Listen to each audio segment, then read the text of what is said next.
बुद्ध कहते हैं, जिसने खुद को जीत लिया उसने सारे जगत को जीत लिया।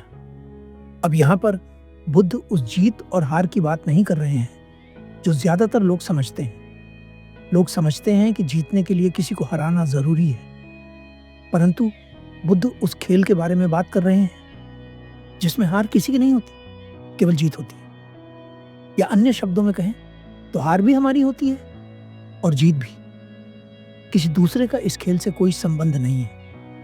अब अहम सवाल यह है कि यह खेल खेला कैसे जाता है। इस प्रश्न का उत्तर यह है कि गौतम बुद्ध ने अपना पूरा जीवन लोगों को यह खेल सिखाने में लगा दिया। इस खेल का नाम है जागरूक होकर खुद को देखना। अभी आप मुझे सुन रहे हैं, क्या आप इस बात पर ध्यान दे पा रहे हैं कि आपका फोकस कभी इस वीडियो पर होता है और कभी किसी अन्य विचार पर जो आप अपने भीतर सोच रहे हैं? क्या आपने कभी यह सोचा है कि ऐसा क्यों होता है? आपका ध्यान किसी एक जगह पर क्यों नहीं रह पाता? ऐसा इसलिए होता है क्योंकि आपने अपने मन को जरूरत से ज्यादा छूट दे दी है, जिसका वह गलत इस्तेमाल कर रहा है। उसने आपको अपने हाथों की कठपुतली बना लिया है। आप चाहकर भी उसे मना नहीं कर पाते क्योंकि आप समझ ही नहीं पाते कि वह जो कर रहा है वह आपके लिए सही भी है या नहीं। अब प्रश्न उठता है कि हम उस खेल को खेलना कैसे सीखें जो गौतम बुद्ध हमें सिखाना चाहते हैं, जिसे सीखने के बाद हम अपने मन पर काबू पा सकते हैं। उस खेल के नियम क्या हैं और उसे खेलने के लिए हमें किन वस्तुओं की आवश्यकता है?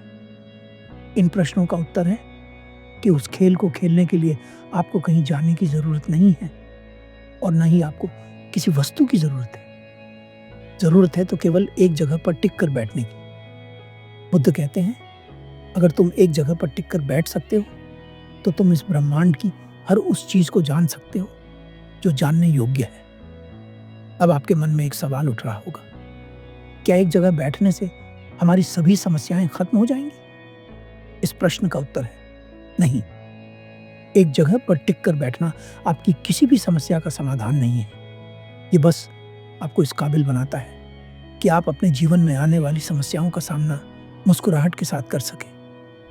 अब एक बात जो समझनी बहुत ज़रूरी है वो ये है कि अगर आप इस समय किसी बहुत बड़ी समस्या से गुजर रहे हैं तो हो सकता है कि आप एक जगह पर टिक कर न बैठ सकें। मगर जो लोग इस समय किसी समस्या से नहीं गुजर रहे हैं उन्हें यह आदत डालनी चाहिए जिससे भविष्य में आने वाली बड़ी से बड़ी समस्या उन्हें तोड़ ना सके। एक जगह पर टिक कर बैठने का अर्थ है अपने भीतर होशपूर्वक देखना। बुद्ध कहते हैं, जब हमारा शरीर शांत और स्थिर होता है तो हमारा मन भी शांत और स्थिर होने लगता है। अगर हम लेटकर अपने शरीर को शांत और स्थिर करने का प्रयास करेंगे तो हमें नींद आ जाएगी, इसलिए बैठना उचित है।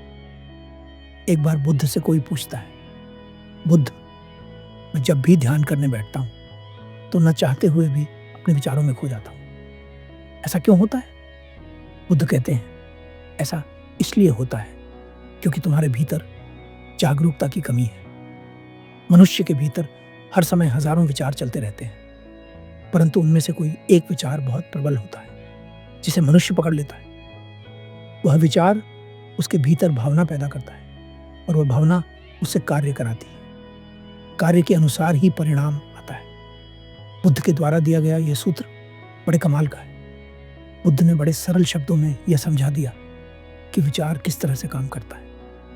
हम परिणाम को देखकर रोने तो लगते हैं, परंतु हम ये नहीं देख पाते कि शुरुआत कैसे हुई थी। कैसे सबसे पहले विचार पैदा हुआ, फिर विचार से भावना पैदा हुई, फिर भावना से कर्म पैदा हुआ और फिर कर्म के अनुसार ही परिणाम मिला।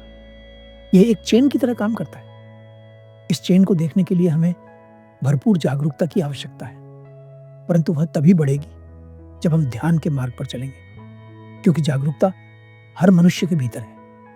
सवाल बस यही है कि वह कितनी विकसित है। यदि खुद को जीतना चाहते हो तो ध्यान का खेल खेलना सीख जाओ, परंतु यह खेल एक दिन में नहीं सीखा जा सकता। इसे सीखने के लिए निरंतर प्रयास की आवश्यकता है।